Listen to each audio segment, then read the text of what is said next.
Usisahau kushare, kusubscribe na kulike. Ya kipindi muhimu kabisa.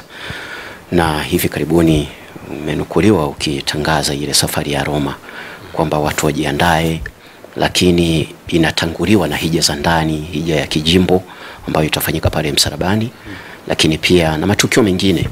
Lakini hapa katikati tumeona kuna makanisa ambayo yamependekezwa kulingana na kanda bila shaka. Vipi mwamko wa mahujaji ndani ya jimbo, mwamko wao, lakini nini wanapaswa kufanya wakati wanashughulika na ya kimwili, pia waangalie pia kushughulika na masuala ya kiroho? Karibu sana. Asante. Kanisa linapotangaza mwaka mtakatifu kuna manufaa ya kiroho ambayo waumini wanaweza wakajichotea katika mwaka huo, ambayo kwa kweli yana uhusiano vile vile na maisha, ni kama mazoezi yao ya kiroho ambayo wanafanya. Moja hapo ni la hija, na ikiwezekana kweli kuhiji katika nchi takatifu, kuhiji kule Roma kwenye haya makanisa makuu ambayo kwa kweli yanashikilia msingi wa imani yetu. Sasa katika kuelewa vile vile upana sasa wa dunia na hali halisi vile vile, pengine kanisa linatoa kama mwanya kwamba huduma kama hizo za waumini kuweza kujichotea neema zifanyike ndani karibu na maeneo yao.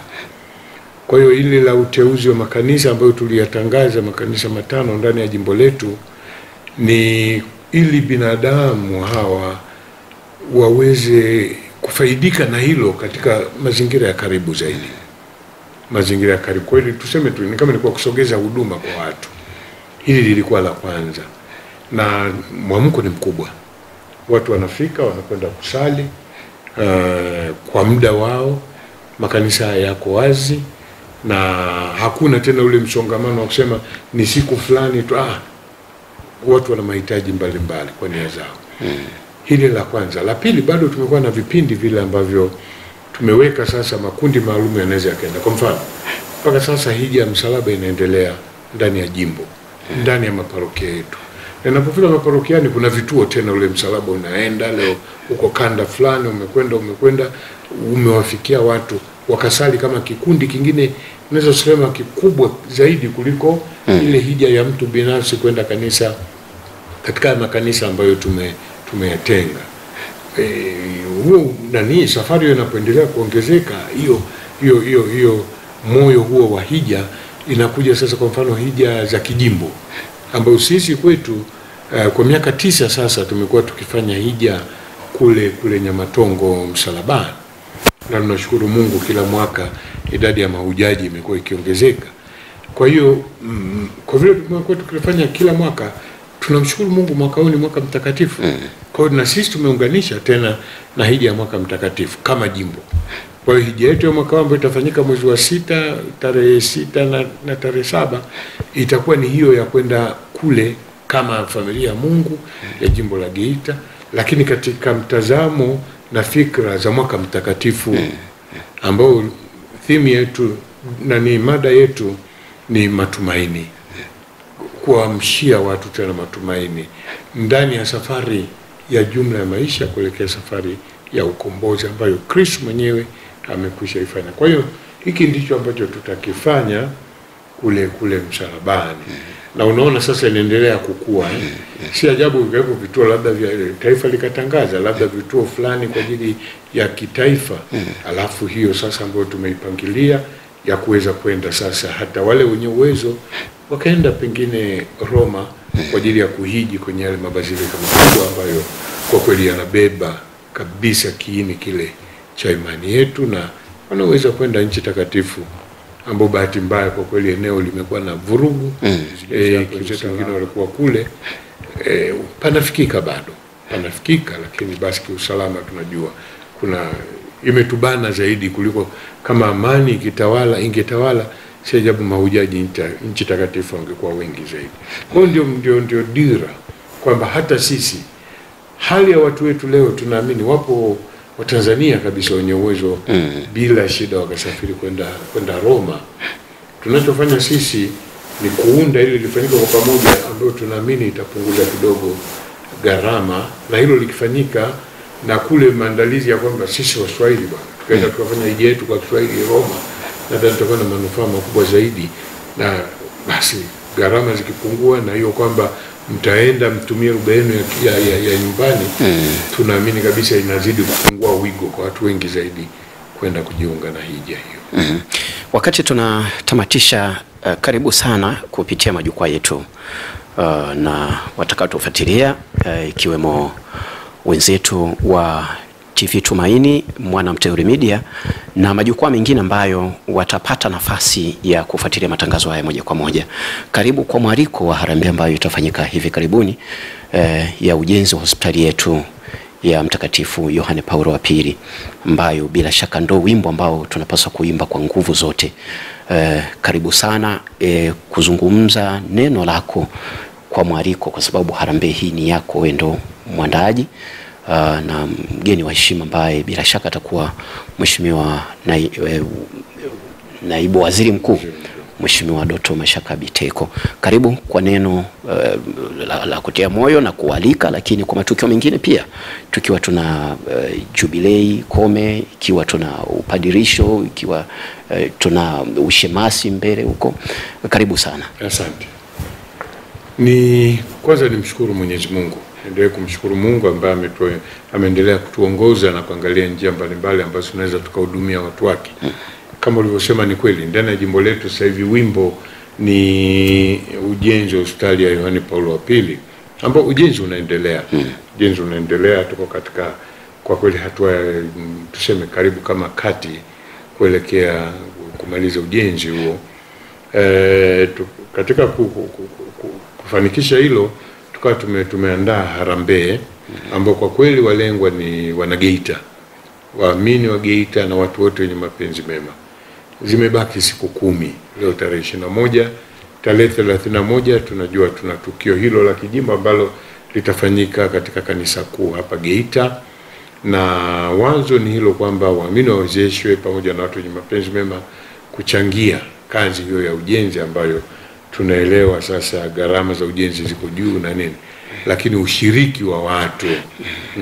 Nashukuru wale wote ambao wametusaidia kuliandaa hili, na mpaka sasa tuna matumaini hayo kwamba mgeni wetu atafika, ambaye tulimkaribisha ili aungane nasi tuweze kwa kweli tulimuomba Naibu Waziri Mkuu aje atusimamie, atuongoze.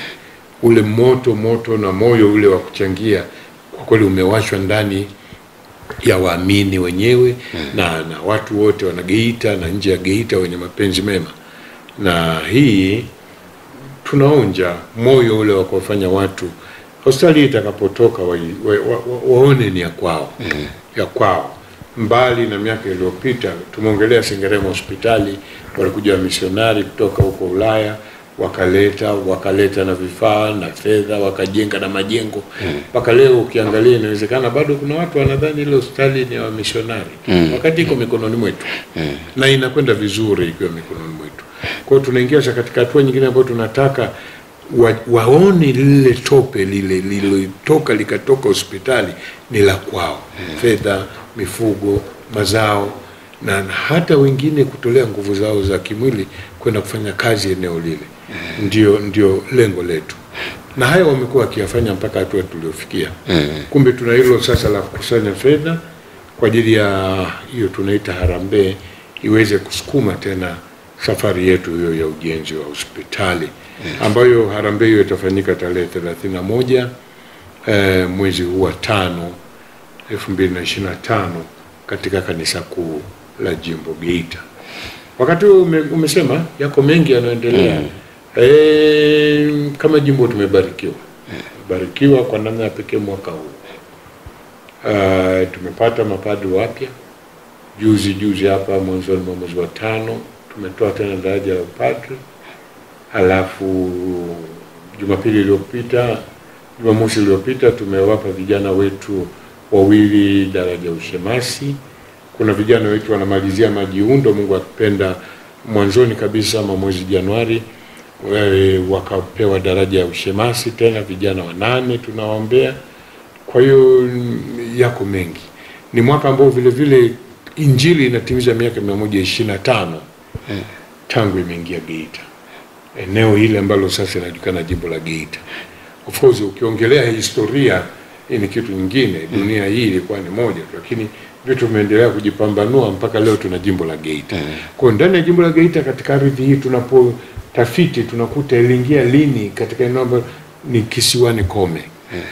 Mwaka 1900 wamisionari wa kwanza waliingia pale, na imechukua Injili imeendelea kukua mpaka leo. Kwa hiyo tuna hilo tukio la kumshukuru Mungu kwa miaka 125 litakalofanyika huko Kome, na ni mwezi wa 8 tarehe 17 kama sikosei. Tutakuwa kule taifa lote la Mungu na wageni wetu. Ile sasa itakuwa ni shukurani kwa uinjilishaji miaka 125.